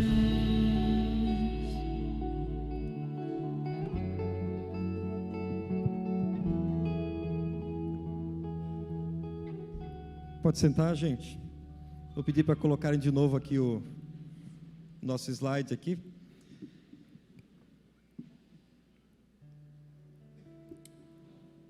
Nós temos aqui algumas perguntinhas para o Gustavo. O pessoal do louvor pode descer se quiser. Ainda dá tempo de colocar algumas perguntas, gente. Quem quiser ainda pode fazer aí, ó. Gustavo, nós temos umas perguntas aqui bem basiquinhas. Deixa eu subir aí. Eu acho que para você vai ser bem tranquilo de responder.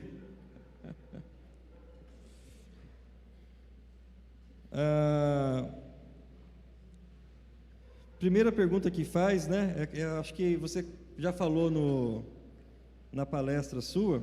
Ele faz a pergunta assim: eu preciso ter medo de estudar ciências? Né? Tipo assim, até onde, né? De repente, talvez tentando interpretar aqui a pergunta, até onde isso pode mexer com a minha fé? Né? Tá bom. Turma, olha só. Não é raro algumas igrejas ou famílias cristãs acharem que mexer com ciência é coisa do diabo. Isso está num extremo, tá? De um espectro de opiniões. Por exemplo, quando o jovem chega assim e fala: mãe, vou fazer faculdade. Ai, que bom, vai fazer contabilidade? Não, vou fazer biologia. Ah, não, meu filho, não mexe com isso não. Por que não? Porque biologia, sabe? Ou seja, é um medo, né? Um preconceito, uma predisposição, uma interpretação de que ciência, ou seja, conhecer como o mundo funciona, é algo que pode enfraquecer a nossa fé, ou algo que venha para minar a nossa fé, como se fosse uma cilada do diabo. Agora, olha só, por que eu acho que isso é uma forma equivocada de ver a ciência, de enxergar a ciência? Em primeiro lugar, ciência é um empreendimento humano, ou seja, os homens que fazem, para entender como é que o mundo natural funciona, ok? Ciência me explica por que isso daqui é madeira, por que isso aqui é pedra, por que a água molha, por que a estrela está brilhando no céu. Me explica coisas do mundo natural, funcionamento do mundo natural. Quem criou o mundo natural? Crente. Quem criou o mundo natural? Algum crente tem dúvida disso? É possível haver crente que não creia que Deus criou todas as coisas? Não. Essa é a pura base da fé cristã. Isso é ponto de partida para o crente. Deus criou todas as coisas. Tudo que há é criação dele. Todo o mundo natural, vamos usar o termo do momento, toda a natureza é criada por Deus. Quem criou o homem? O próprio Deus. Quem deu ao homem inteligência, capacidade de compreender e de aprender? Eu vou falar disso amanhã, hein? Estou fazendo spoiler. Quem deu ao homem capacidade de entender como é que o mundo natural funciona? O próprio Deus. Tem muito disso na narrativa de Gênesis. Agora, quem é que fez um mundo natural inteligível? Olha que coisa. O mundo natural é inteligível, ou seja, capaz de ser compreendido, tem ordem, ok? Tem leis que podem ser descobertas, faz sentido. E quem deu ao homem inteligência para compreender o inteligível? O próprio Deus. Agora, quando a gente faz ciência para descobrir como é que a criação de Deus funciona, você acha que Deus gosta disso ou não? Ele tem prazer quando o ser humano executa a função para a qual ele foi criado para fazer. Entender como é que o mundo natural funciona. É presente de Deus para o homem, que reflete a imagem de Deus nele e dá a Deus e ao homem prazer. Quando o ser humano, ao fazer isso, rende glórias a Deus. Pronto, falei o sermão de amanhã à noite. Quase. Então, olha só, para terminar essa parte. Não há perigo em descobrir como é que o mundo natural funciona. Porque, em última instância, você está descobrindo verdades de quem? De Deus. E se você só descobre verdades de Deus porque Ele nos revelou. Então, fazer ciência, em última instância, é descobrir verdades que Deus nos revelou através do mundo natural. Mas as verdades são de quem? São dele. Qual que é a diferença, então, da ciência feita pelo crente e pelo ímpio? É a maneira de se fazer a ciência? Não. É o laboratório que é diferente? Não. O que é diferente? A diferença é a reação do crente e do ímpio. Ao descobrir as verdades do mundo natural, o crente dobra o joelho e fala: glória a Deus por isso, Senhor. O ímpio fala o quê? Nossa, que da hora, eu que descobri. Não remete ao poder e à glória do Criador. Entenderam a ideia? Então não tem perigo para a sua fé ao fazer ciência, por definição, por pressuposto. Pelo contrário, aquele crente que se envereda pelo caminho científico tem um prazer e enriquece a sua fé de uma forma tão profunda, assim como um músico que descobre música enriquece a sua fé por descobrir a revelação de Deus através das maravilhas na arte. Ah, então você está dizendo que não tem risco para a minha fé? Como então que tem tanta má interpretação científica ou teológica nesse campo? Ora, por problemas nossos. Eu vou falar disso amanhã de manhã. Aguenta aí, não vou responder agora. Agora eu falo que não vou dar spoiler. Porque nós ainda estamos aprendendo a fazer ciência, a interpretar como o mundo funciona. Não por culpa de Deus, nem da ciência, mas por culpa do cientista, que é um ser humano caído e pecador. Então, nesse ponto, se eu tiver as minhas bases sólidas e seguras de que ciência é o homem conhecendo o mundo que Deus criou, isso para mim está debaixo do iceberg, eu posso fazer ciência de braços abertos. Agora, se eu achar que fazer ciência é uma das polêmicas lá em cima, e que quanto mais eu escavar, mais diabo e demônio eu vou arrumar para a minha vida, eu estou com as bases totalmente solapadas e enfraquecidas, e obviamente não terei a minha fé fortalecida pelo exercício da ciência. Não é simples assim, viu, pessoal? Isso aqui é uma explicação de 5 minutos. Na nossa experiência é muito mais complexo. Mexe com o nosso coração, mexe com o nosso entendimento, com a nossa maturidade da fé, com o grupo com quem a gente vive. Tem muitas outras tentáculos que vão permeando a nossa experiência. Mas se fosse para falar em 5 minutos, é simples assim. Ou você entende ciência como dádiva de Deus para a humanidade, ou você vai achar que ciência é mais um dos ventos de doutrina que vão tentar destruir Deus na sua vida. Mas aí também a música a política a sua família pode ser, o seu namoro pode ser. Aí você não faz nada da vida e se isola do mundo que Deus criou para você, né? Obrigado, Gustavo. Na verdade, eu creio que, pela sua fala, a gente está firme por causa das bases sólidas da fé. Isso. As bases sólidas da fé que nos fazem permanecer em pé. Exato. E daí, de certa forma, né, dentro do que você está falando, até se eu tiver essas bases firmes da fé solidificadas em Cristo, na palavra de Deus, a ciência, até de certa forma, vai fazer com que eu fique até mais espantado com a beleza da criação de Deus. Isso. Né? Quantos detalhes, quanta riqueza, né? Cara, eu costumo falar assim: a ciência enriquece a fé do crente. A ciência enriquece a fé do crente. Mas o crente já não tem fé? Tem. É por isso mesmo que eu estou dizendo. Justamente porque ele já tem fé, é que a ciência enriquece a sua fé. A ciência não pode gerar fé no crente. Ok? Mas a ciência enriquece a fé do crente, porque ele já tem fé. Amanhã eu falo mais disso. Joia. Temos bastante perguntas aqui. Uma das perguntinhas que fizeram aqui, ó: como os dois livros, a Bíblia e a criação, elas dialogam entre si? Boa. Amanhã eu vou... não vou... eu repetir toda hora. Amanhã eu vou falar disso porque eu vou falar mesmo. Esse é o assunto da escola dominical de amanhã. Bom?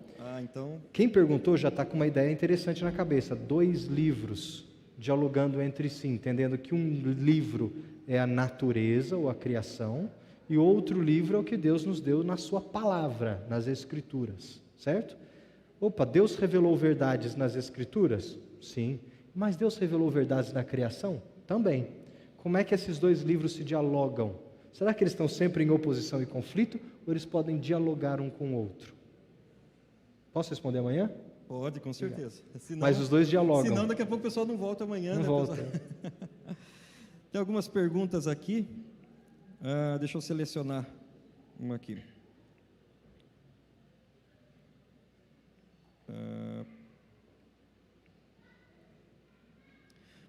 Gustavo, por que no meio acadêmico há tanta hostilidade em relação ao cristianismo, inclusive maior do que ocorre com outras religiões? Não sei se você concorda, mas parece que com o cristianismo parece que o negócio é mais pesado, né? Se você falar que você é de qualquer outra religião, até o pessoal olha assim, mas tudo bem, o cara está sendo espirituoso. Mas se fala de cristianismo, o negócio é mais tenso. Não, de grosso modo, eu acho que em todas as áreas de relação com a cultura, a oposição com o cristianismo é sempre mais forte, porque o cristianismo é a verdade. E o mundo jaz no maligno. Ok? Mas as outras religiões todas não levam para o mesmo caminho? Não levam para o mesmo caminho. Não são só representações diferentes do mesmo Deus, não. O cristianismo é a verdade. Eu creio nisso, pela fé. E eu creio que, enquanto houver povo de Deus na terra, esse mundo que jaz no maligno, que está sendo redimido até o último dia, vai se opor à verdade. Ok? Então é natural que onde o cristianismo apareça e floresça, haja oposição. E essa oposição toma várias formas, dependendo do espaço e do tempo. Né? Séculos atrás era perseguição bélica, você matava crente, era assim que se perseguia cristão no primeiro, segundo século. Hoje em dia você não sai matando crente, pelo menos no Brasil não, em outros lugares você sai matando crente sim, mas hoje em dia no Brasil você faz um ataque intelectual, não é assim? Você vai argumentar nas bases da racionalidade da fé. Só que aí, a gente trouxe para o ambiente acadêmico. Por que é que na academia tem tanta hostilidade? Eu não acho que na academia tenha tanta hostilidade ou mais do que em outras áreas culturais, não. Eu só acho que na academia ela toma forma e discurso, porque é o discurso acadêmico, intelectualizado, que é escrito, é público. Ele vira livro, ele vira tese, ele vira argumento. Enquanto que as perseguições ao cristianismo nas outras áreas, elas podem não serem registradas, mas ela acontece no dia a dia. Eu nego o emprego, eu fecho a porta, eu demito, eu judio, eu maltrato. Okay? Mas isso não vai virar, talvez, perseguição intelectual. Agora, terceiro ponto. Nós vivemos numa era, século XXI, pós-científica e estruturação do conhecimento, pós-iluminismo. Então, é natural que aquilo que a gente ache bom, importante e de valor, esteja embebido no conhecimento do mundo. Não é assim que o iluminismo trouxe? Né? Lembra do iluminismo? Lembra lá da escola? Jogar luz, né? Resgatar aquele conhecimento que a humanidade tinha lá no classicismo. Ora, até hoje, a gente vive hoje numa época moderna, pós-moderna, onde esse discurso faz sentido no ambiente acadêmico. Então, resumindo aqui, a perseguição e oposição ao cristianismo na academia há, da mesma forma que há em todas as esferas culturais. Onde o evangelho entra, as trevas lutam. É sempre assim, sempre. Se não for assim, tem alguma coisa errada com o evangelho que você está pregando. Ok? Se o seu evangelho não for contracultural, tem alguma coisa errada com o evangelho que você está pregando. Se ele não sentir oposição do mundo, é porque não é a cruz de Cristo. Cuidado. É natural que a igreja sinta e sofra oposição desde sempre, até o último dia. Como que essa oposição vai se tornar discurso na academia hoje? Intelectualizada, uma era secular, pós-moderna, onde eu vou jogar para dentro da minha cachola. A verdade é verdade para você, não é verdade para mim. A minha verdade é diferente da sua. E assim convivemos com as nossas verdades, já que não existe verdade absoluta, cada um vive com a sua verdade. Então, uma forma de você perseguir o cristianismo é você desqualificar a verdade cristã. Desqualifica. Fala que é só mais uma das verdades possíveis, só mais uma construção histórica, só mais uma bobagem espiritualizada. E assim você está descreditando o cristianismo com um discurso que encaixa muito bem com a nossa sociedade moderna e pós-moderna. Ok? Mas há perseguição em todas as esferas culturais, sim. Joia. Tem uma pergunta aqui, ó. As dúvidas que surgem na cabeça dos jovens, quando expostos a ambientes fora da igreja, não estão relacionadas à nossa cultura que desestimula o pensamento crítico? Daí ela, ser confrontado por um argumento mais elaborado, muitas vezes acaba sendo sinônimo de convencimento. As pessoas, né? Boa pergunta essa daí. Ou seja, será que o crente está estimulado a interagir com a cultura que nos cerca? Será que você é treinado para ser crente dentro da igreja e na sua família só? Esquece o mundo lá fora, já que o mundo jaz no maligno, deixa ele se afundar mesmo e vamos preservar nosso grupinho aqui dentro da IP Calvário. Foi para isso que Jesus Cristo te colocou no mundo como servo? Não. Lembra que você é agente do reino, não é isso? Para quê? Para que o reino venha. Da mesma forma como Cristo está redimindo o mundo e vai completar a sua obra no último dia, você é coparticipante da redenção da ordem criada. Como é que Jesus Cristo salva ou redime a humanidade e a criação? Pelo seu ato último de sacrifício na cruz, pelo seu poder e pelo seu senhorio, não é assim? Como é que nós ajudamos a redenção do mundo? Que poder que nós temos? Nós somos reflexos do Evangelho. Nós somos o sal da terra e a luz que ilumina as trevas para fora desse mundo.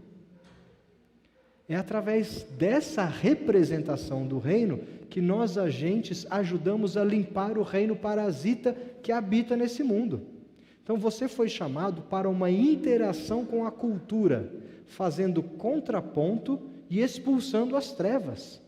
Portanto, participando da redenção da criação. Olha que missão. Você não foi chamado para ser crente confortável dentro de casa, de braço cruzado, assistindo o Netflix do mundo lá fora se desintegrar. Não, é o mundo que Deus criou. É a criação dele. Você foi colocada nela.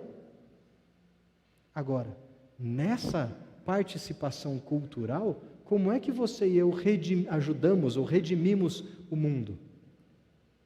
Como é que eu brilho a luz de Cristo no mundo?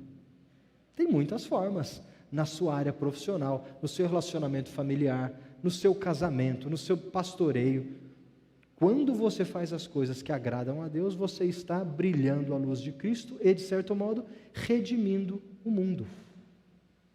Então, olha só, nós precisamos redimir o campo científico. Como é que eu redimo o campo científico? Fazendo boa ciência. Ela é diferente da ciência que o ímpio faz? Não, ela não é diferente em método, ela é a mesma, só que ela aponta para o Criador, ela dá glórias a quem é devido. Fazendo boa ciência, dando glórias ao Criador. Fazendo ciência responsável diante da face de Deus. Eu vou criar no meu laboratório uma arma de destruição em massa? O crente não, por quê? Porque aquilo ali vai contra qualquer princípio diante da face de Deus. Então, fazer ciência leva a responsabilidade do crente, mas também fazer tecnologia envolve a responsabilidade do crente. E nesse exercício de fazer ciência, nós estamos redimindo o campo científico. Músicos, como é que você redime a música para Cristo? É só cantando música gospel? Não é. É cantando boa música, fazendo boa poesia, tocando bem seu instrumento, mostrando que a música proclama a glória de Deus através desse aspecto cultural. Pai e mãe, como é que você redime a criação de filhos para a glória de Deus?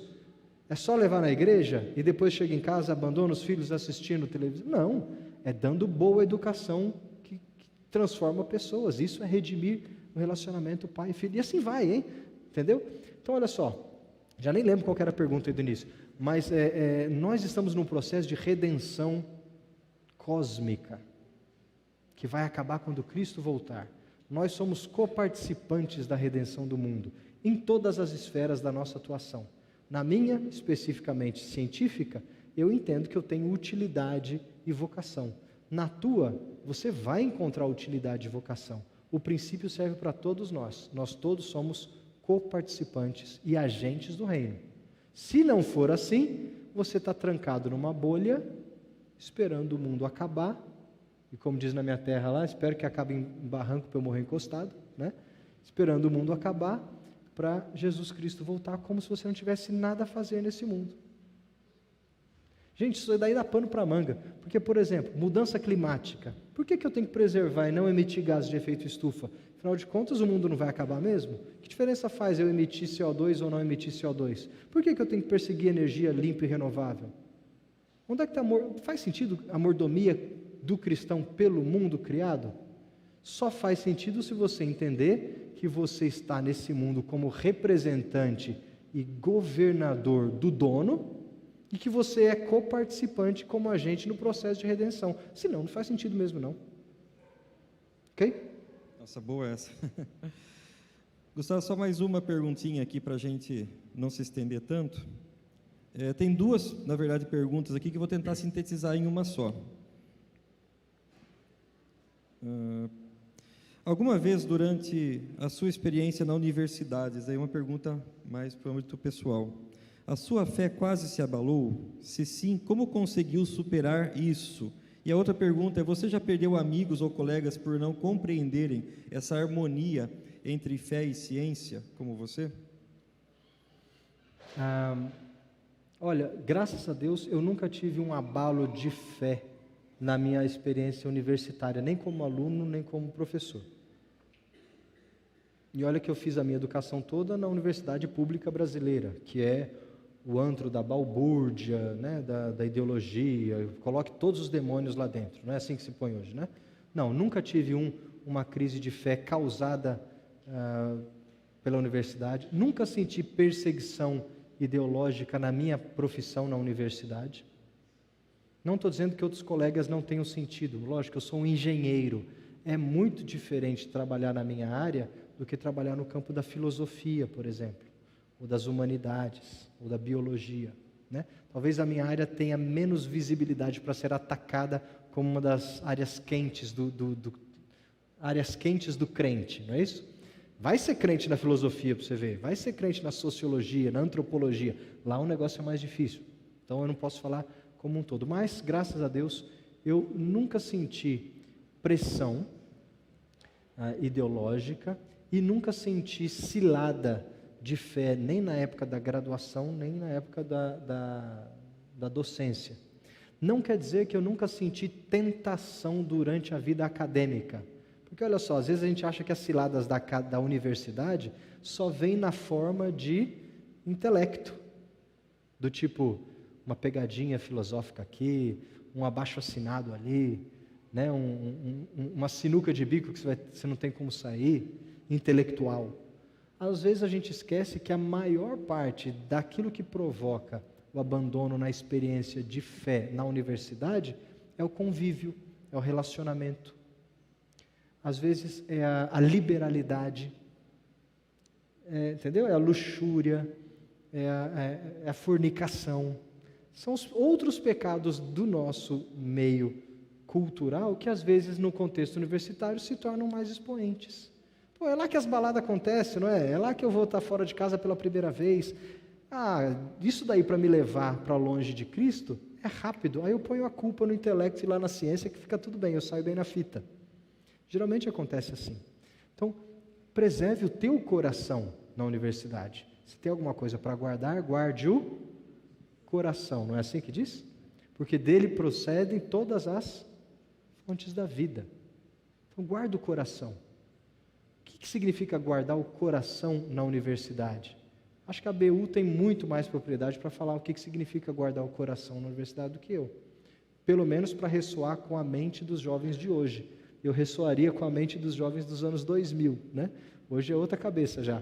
Mas talvez descubra o que é guardar o coração na universidade nos dias de hoje. Tinha uma segunda parte da pergunta aí, que era? Dos amigos. Dos amigos. Eu já tive, sim. Eu já tive amigos da fé que cresceram comigo, escola dominical, UPA, até a época de vestibular, né? Depois cada um vai para um lado, faz faculdade em outro lugar, que abandonaram a fé porque não viram mais sentido naquilo que a fé antes lhes trazia. Eu conheço casos, não são amigos muito próximos, de gente que teve conflitos profundos porque foram ensinados de uma forma na igreja muito fechada e depois descobriram que o mundo não é assim, não funciona dessa forma. Aí tem um conflito existencial, né? Conflito de razão de fé, ou do tipo, a minha igreja mentiu para mim a vida inteira. A igreja armou para mim um mundo que não existe mais. Acontecem casos assim. Tem um livro, deixa eu fazer um merchan aqui, tem um dos livros da ABC2 que chama Verdadeiros Cientistas, Fé Verdadeira. Se não for esse título, é quase isso, é alguma coisa assim, eu não vou lembrar, amanhã eu trago. Verdadeiros Cientistas, Fé Verdadeira. É a história, né, testemunhal de acho que uns 15 cientistas que tiveram percursos zigue-zagueando na época da fé da universidade, mas que hoje são crentes e explicam a sua trajetória e o seu relacionamento com as ciências. É um belo livro para a gente ter ideia de crente como a gente, que passou por problemas que talvez nós passemos ou vamos passar e que conseguiram encontrar uma boa relação entre fé e ciência para que esse ponto não fosse uma pedra de tropeço. Há outras, mas essa não. Para encerrar aqui, não é bem uma pergunta, mas é um pedido, acho que de uma meia dúzia de pessoas aqui. Olá, Gustavo, né? Estou pegando esse pedido aqui de uma das pessoas. Estou no meio universitário cursando licenciatura na área de ciências biológicas e fiquei extremamente interessada nos livros escritos nos seus post-its. Seria possível disponibilizar o nome deles para nós? Isso daí é o pedido de pelo menos uma meia dúzia aqui de vocês. Né? Prometo que eu mando assim. Gente, o Marcão também, eu também peço. Interessante que não é a primeira vez que eu faço essa palestra, mostro aquele slide, o pessoal pede, então me mostra aí o caminho dos livros, né? Eu vou mostrar. É que eu não terminei ainda o sequenciamento ali, sabe? O meu perfeccionismo aí que fica, antes de eu divulgar aquela lista ali, eu estou primeiro aguardando uns livros que estavam em azul, que agora vão sair em português, então eles vão virar amarelos, a gente já conseguiu fechar com a editora Ultimato, vão sair agora em português, então assim que eles tiverem título em português eu já ponho lá, e eu ainda, vira e mexe, eu troco um livro de lugar, e eu li uns livros ultimamente, que eu falo, cara, esse livro tinha que ir lá para o topo da lista, e aí eu ponho lá em cima, aí a lista, entendeu? Então a minha lista já cresceu em relação àquela do slide, mas eu estou pensando seriamente em montar essa lista e deixar publicada na internet, e com o tempo mesmo eu vou atualizando a lista, né? Acho que ajuda, tá bom? Mas todos os livros que eu coloquei lá, são livros da série da ABC2, com os 3 parceiros editoriais, e vocês encontram todos no site da ABC2, e nós vamos sortear amanhã alguns, e são livros acessíveis aqui no mercado brasileiro, tá? É livro que você compra aí a R$30 na Amazon, qualquer loja, ou mesmo na loja da ABC2. A ideia mesmo é que esses livros entrem na nossa vida para nos ajudar a fortalecer uma interação entre fé e ciência. Tá bom? Então, vou fazer o seguinte, pessoal, eu vou depois pegar aqui essa lista com o Gustavo, daí eu repasso nas nossas redes sociais aí para vocês fiquem atentos aí. Mas peraí, o primeiro do topo da lista, o primeirão que está lá em cima, é um livro que a princípio você não vai falar que é de fé e ciência, mas é um livro do Pedro Lucas Dulce, pastor da Igreja Presbiteriana de Goiânia, que chama Inteligência para quê? Livraço, livrinho dessa finurinha assim, mas livraço, Inteligência para quê? Antes de eu sair pensando em interação fé e ciência, dá uma lida nesse livro. Pedro Lucas Dulce, pastor da Igreja Presbiteriana de Goiânia, preciosíssimo esse livro dele, muito fininho. Aliás, dá um belo estudo de grupo aí, de mocidade. Estudar esse livro vale a pena demais. É o primeiro da lista, esse eu lembrei agora. Anotaram aí, gente? Mas quem não anotou, depois eu passo para vocês aí também. Beleza? Gente, nós agradecemos demais, Gustavo, por estar com a gente aqui nessa noite. Peço a vocês uma salva de palmas aí para o Gustavo. Benção. Obrigado. Benção. Muito legal. Eu quero só dar, antes de orar, eu quero só dar alguns avisinhos para vocês. Gente, se você é visitante, eu sou de outra igreja, não tem problema, mas é visitante, veio aqui pela primeira vez aqui no Calvário, você pode se dirigir aqui no lado. Olha a Tati ali com o cartazinho ali, ó, primeira vez aqui, vocês vão procurar a Tati, vai ali com ela lá, e vocês vão ganhar um presentinho, uma lembrancinha nossa aí. Oba, eu sou a Ok? primeira vez. Aí, primeira vez também, o Gustavo vai ganhar também, Gustavo, a família. Gente, saindo daqui, nós temos a Cantina Arena, tem salgados deliciosos, um refrigerante, um suco, uma aguinha fresca. Vocês podem ir aqui no salão, vai ter um tempinho gostoso para a gente bater um papo bem legal, conhecer gente bacana. É o momento da comunhão, é aquele momento tão esperado também de vocês, para bater aquele papo, para dar aquela chavecada. Quem sabe? Opa! Quem sabe é hoje. Quem sabe é hoje, tá? Amém. Amém, Jesus. Posso ouvir um amém aí? Amém. Quem sabe é hoje, quem sabe, né? E cadê o pessoal da Filadélfia aí que veio com a gente aí? Aê, o pessoal da Filadélfia veio com a gente. Maravilha, beleza. Obrigado, gente, vocês terem aí aceitado o convite, né? Deus abençoe vocês aí. Pastor Moisés, obrigado aí pela presença com a gente. Depois a gente troca troca umas ideias lá também. Amanhã às 9h30 aqui. Vamos ficar em pé para a gente orar então, gente? Joia, vamos orar mais uma vez. Pastor Marcos Vinícius, vem aqui, pastor. Vem aqui, Marcão. Ei, Marcão. O pastorzão Nerd vai orar para a gente aqui. Pastor Nerd. Vai agradecer pela vida do Gustavo aqui, vai orar para nós. Vamos lá. Senhor Jesus, como são maravilhosas as tuas obras. Nós queremos agradecer ao Senhor por esse privilégio de ouvirmos o Gustavo hoje nessa noite. Quantas coisas lindas o Senhor tem feito nele e através da vida dele. Muitíssimo obrigado, Senhor. Nós realmente não temos palavras para agradecer ao Senhor o conhecimento que ele derramou sobre nós hoje nessa noite. E eu peço que o Senhor nos leve para casa em paz, em segurança, e nos traga aqui amanhã, ó Deus, com esse mesmo desejo de continuarmos aprendendo aos pés da cruz, com Cristo Jesus, tendo Ele sempre como direção, como caminho, como autor e o consumador da nossa fé. Tudo que nós somos e tudo que nós temos vem de Cristo Jesus.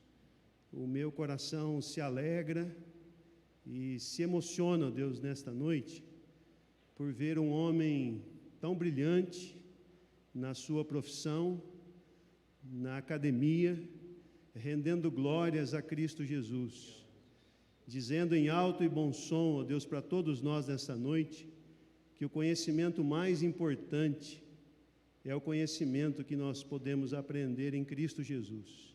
Muito obrigado, Senhor, por essas verdades. Inspira o nosso coração, ó Deus, a estudarmos muito, a lermos livros, a nos debruçarmos, ó Deus, sobre os livros, a ouvirmos os professores, a ouvirmos vários autores, como nos foi ensinado aqui hoje nessa noite, mas que, ó Deus, todo esse conhecimento redunde, ó Deus, em glória, em louvor ao Teu santo e bendito nome. Muito obrigado, Deus, pela Tua obra maravilhosa em nossas vidas. É assim que nós oramos, agradecidos, pedindo uma boa noite de sono, de descanso para o nosso coração, para o nosso corpo, e nos traga novamente, ó Deus, amanhã, para juntos continuarmos nessa jornada, ó Deus, de investigação, de aprendizado, de glória e de louvor ao Teu nome. Muito obrigado, Deus, por essa juventude que o Senhor trouxe aqui hoje nessa noite.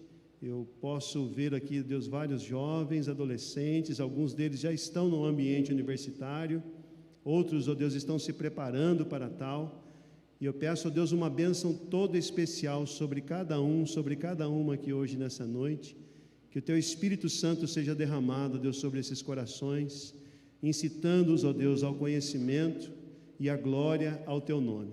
Abençoe, ó Deus, muito o pastor Guilherme nesse ministério de orientação e de pastoreio dos nossos filhos, dos nossos jovens, dessa juventude. Eu peço que o Senhor encha ele, ó Deus, com a Elaine, de ideias, de criatividade, ó Deus, e de pastoreio, de amor por esses nossos filhos. É assim que nós oramos, agradecidos, em nome do Senhor Jesus. Amém, amém, amém. E amém.